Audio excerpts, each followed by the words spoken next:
In 1989, the Socialist Federal Republic of Yugoslavia was falling apart, for various reasons that are better left for later. Yugoslavia was beginning to fracture, and in 1991, Slovenia and Croatia declared independence from the rest of Yugoslavia.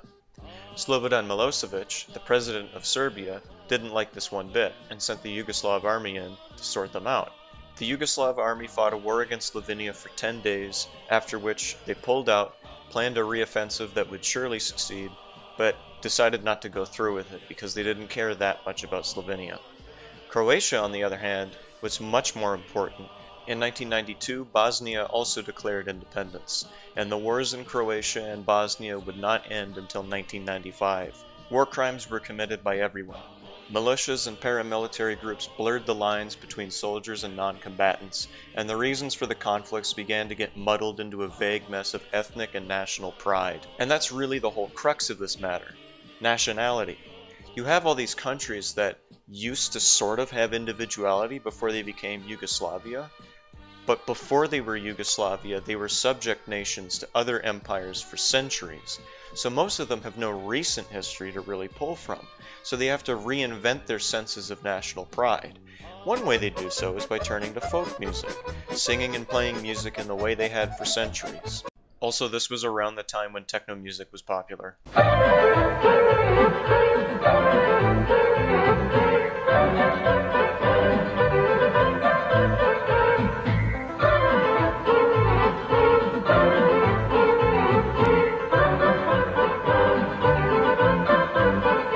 This is Turbofolk.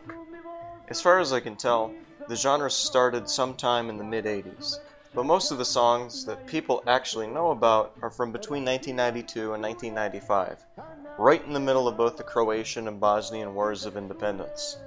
By the way, the word Turbofolk was coined by a guy who goes by Rambo Amadeus, and that's about the least insane thing about this genre.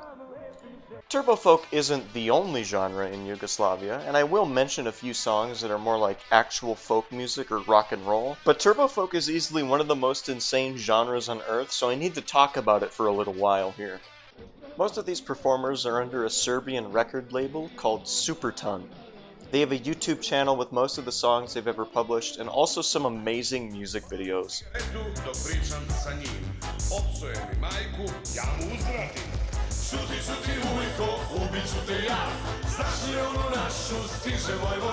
Serbia, Bosnia, and Croatia all have their own unique style of turbofolk.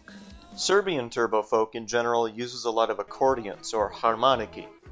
Songs are often sung with lots of sustained notes and ululation, sort of like Greek singing. The subject matter of Serbian turbofolk is usually about being at war with a certain country, how they don't like a certain country, how Serbians are some sort of heavenly people, or just about being alcoholics. Bosnian turbofolk varies wildly, from like Western style electric guitar and rock and roll to like very Eastern Turkish baglamas and like Islamic prayer chants with some simple percussion.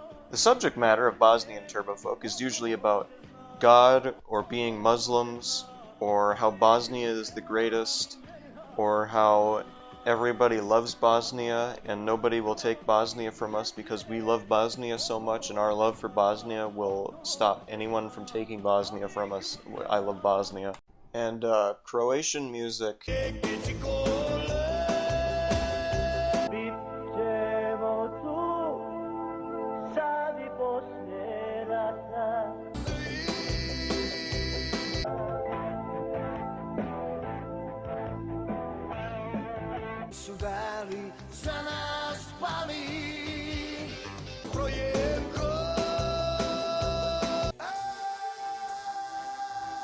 honestly can't find like any Croatian turbofolk.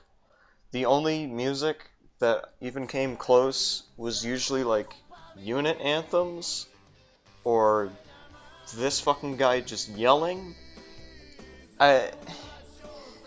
Maybe it's because I'm searching in English. Maybe if I spoke Serbo-Croatian, I'd be able to search more specifically and find some Croatian turbofolk.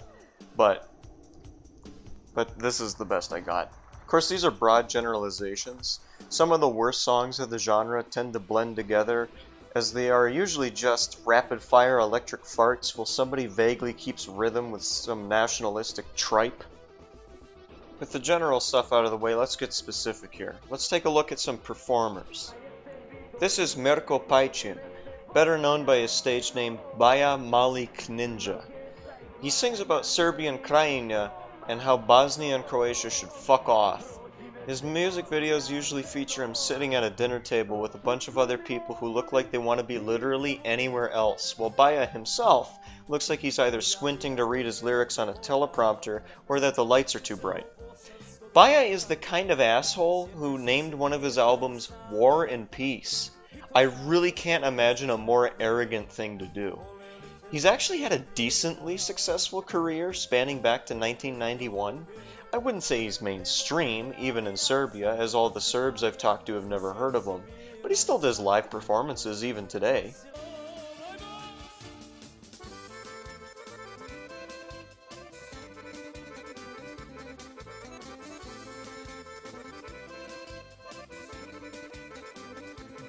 He's also a pretty blatant plagiarist, as he's stolen melodies from lots of different artists, including the Rolling Stones.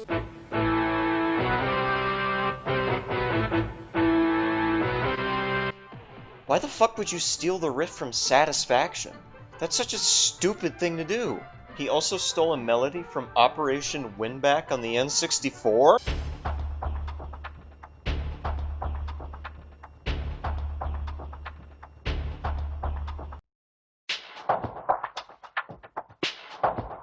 Please, somebody tell me, is this just a default hardware or software setting on an old keyboard or program from the early 2000s? Or did he actually steal this from an N64 game? Please, somebody let me know.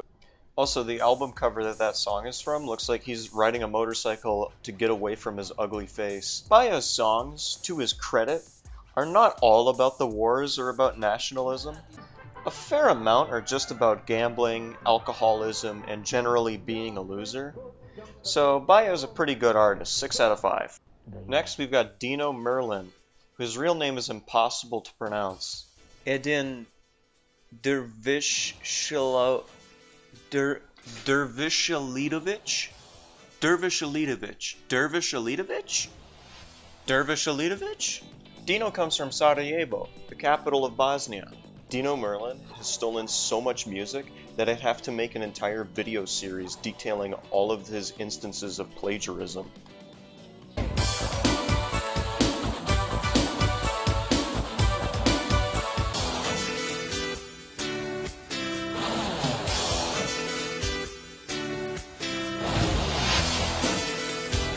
I love this guy.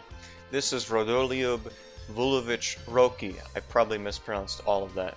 He's a nice old man who sings some legitimately decent songs.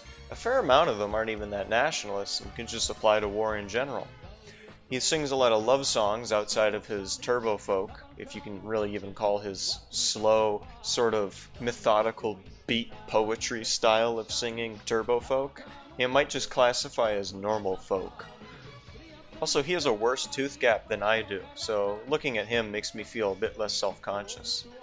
He is a professor, and just recently he retired from being a school commissioner. Prije mjesec dana javljam se jedan Amerikanac Thomas Weber sa Floride, koji prvo na engleskom, pa mu onda Facebook prevodi na srpski, kaže ovako: Gospodine Vuloviću, prvi put kada sam čuo vaše 3 pjesme, doživio sam veliku emociju, iako nisam znao ni jednu jedinu riječ. Međutim, kad mi je moj kolega preveo te 3 pjesme, onda sam definitivno postao vaš fan. All around, he's a pretty cool dude, and I hope he never does anything fucked up, because I like him so much I'd be seriously bummed out.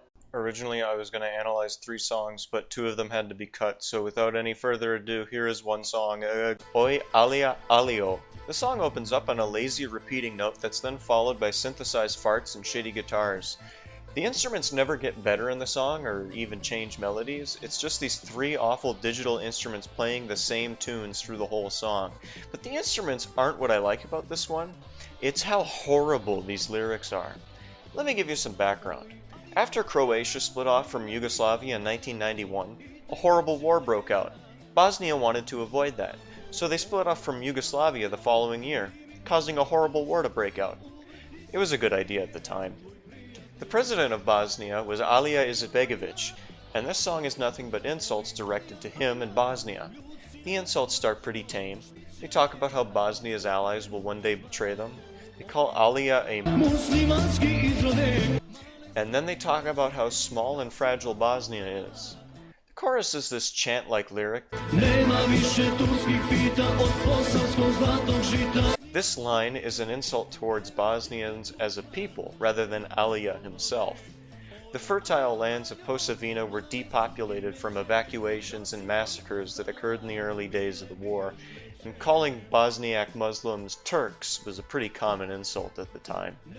This line is thumbing the nose at Bosnians while making light of a tragedy, so that's pretty bad on its own, but then you have shit like this. Boy Alia, šta će tebi grana, koliko bolan misliš, ima Ramazana. I mean, this is just vile. It's insulting a religion and an awful famine at the same time.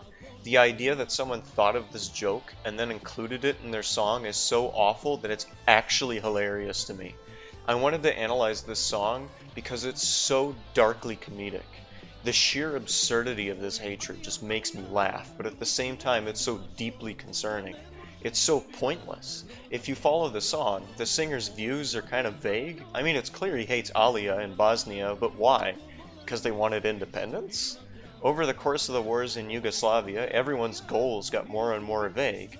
Originally, the wars were because local Serb populations wanted to stay in Yugoslavia, but the states they lived in wanted to leave. So the states split against the will of the Serbs. The Serbs feel helpless because voting wouldn't help, because the Serbs were minorities. Big ones, but still minorities, and they just wouldn't be able to shift the balance of votes to be in favor of staying in Yugoslavia. In 1991, when Croatia left Yugoslavia, its president, Franjo Tuđman, claimed that Croatia had the right to declare its independence. Serbia's president, Slobodan Milosevic, said that the Serbs living in Croatia also had this right. So when Bosnia declared its independence the following year, the same exact thing happened, almost with the same timing. Bosnia holds a referendum. The Serbs claim it's unfair because their votes are ultimately meaningless. Bosnia gains independence. The Serbs in Bosnia declare themselves a state, and war breaks out. But as these wars dragged on, the goal got confused. It steadily stopped being about leaving Yugoslavia. It steadily stopped being about countries altogether. These ethnicities and religions who had lived in peace for years and years were now mortal enemies, and thousands of innocents were killed because they were simply the same group of people as the enemy, whatever that meant. Villages were burned and people were slaughtered for no reason, and this song is a perfect reflection of the completely nonsensical hatred that burned Yugoslavia to ashes. Great song, 10 out of 10.